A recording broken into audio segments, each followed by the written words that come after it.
Guillaume Salis, représentant syndical CGT à la Fondation Bon Sauveur de Bégard. Votre métier? Alors moi je suis éducateur spécialisé au service d'accompagnement à la vie sociale, et enfin le SAVS-SAMSA, donc service d'accompagnement à la vie sociale et service d'accompagnement médico-social pour adultes handicapés. Alors la mobilisation nationale aujourd'hui, elle porte en premier lieu sur la revalorisation salariale. Alors revalorisation salariale, mais pas que, en fait, c'est vraiment remettre des moyens pour l'ensemble du système de soins.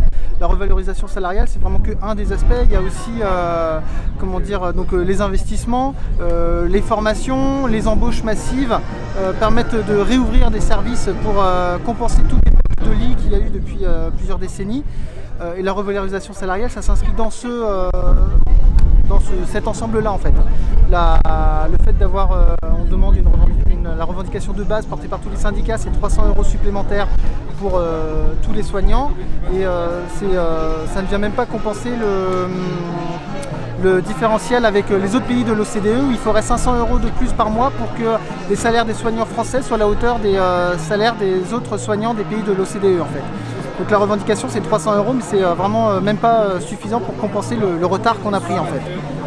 Quelle est la spécificité d'un établissement comme la Fondation du Bon Sauveur, qui est sous statut privé, par rapport aux hôpitaux publics? Est-ce que ça change? Est-ce que vous craignez d'être moins bien rémunéré, de ne pas profiter à plein des mesures gouvernementales?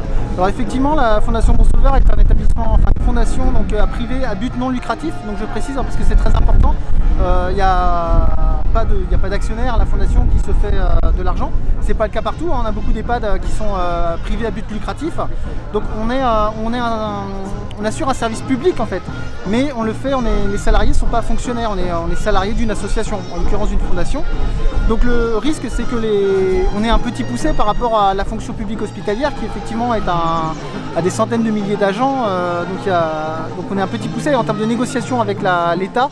On a la crainte, comme ça s'est déjà passé à de nombreuses reprises, que les camarades du public arrivent à obtenir quelque chose, mais que on n'obtienne pas la même chose en compensation pour le même service rendu pourtant à la population. Il faut savoir que concernant la psychiatrie, en Côte d'Armor, il n'y a pas d'hôpital public de psychiatrie en Côte d'Armor. Il n'y a que des fondations ou associations, que ce soit à Bégard, Dinan ou Plougarnével.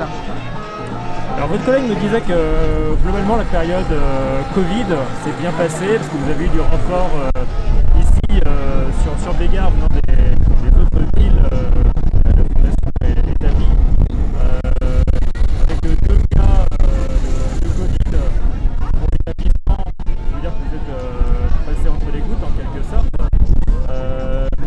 Mais aujourd'hui, et en particulier comme vous êtes un établissement donc, de psychiatrie, vous avez peut-être un surplus de personnes qui sont atteintes de troubles, parce que c'est peut-être un des axes qui a été peu étudié, mais oui.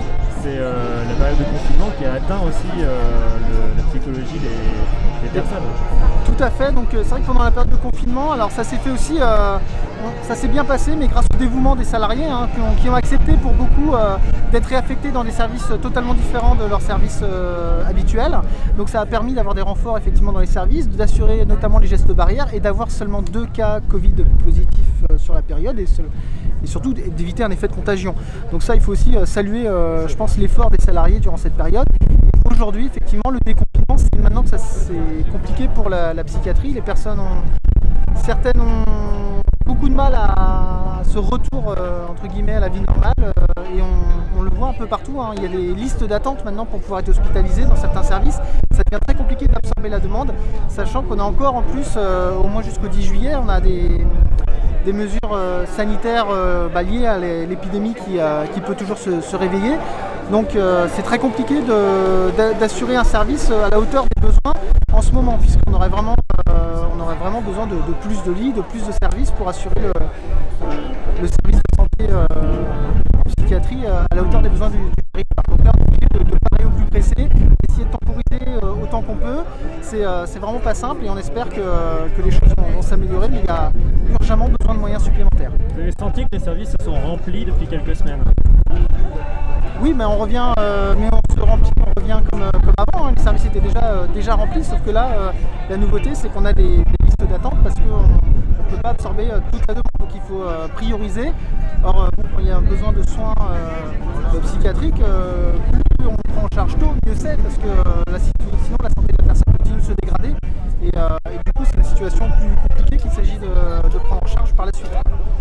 L'encadrement permet aussi de limiter les violences qui peuvent être pratiquées contre les soignants ou contre les personnes elles-mêmes. Est-ce que vous avez aussi cette problématique qui revient On a remarqué pendant le confinement, effectivement, c'était une période où tous les soignants l'ont remarqué. C'était beaucoup plus apaisé dans les services. Comme quoi, il suffit d'avoir du personnel en nombre et ça permet d'éviter justement tous ces faits de violence qui sont pas. Ça montre aussi qu'ils ne sont pas inéluctables. On peut avoir une psychiatrie sans violence, mais il faut les moyens en face. Et ça permet d'éviter les recours à la contention. Ça permet d'avoir des patients de travailler, d'avoir une meilleure prise en soin. C'est quelque chose qui nous a été remonté de tous les collègues dans les services, c'est que pendant la période du confinement, le fait d'être en nombre, ça a vraiment permis de faire du travail de qualité. Et on aimerait bien pouvoir continuer à faire du travail de qualité maintenant, alors que ça devient plus nécessaire que jamais avec le déconfinement justement.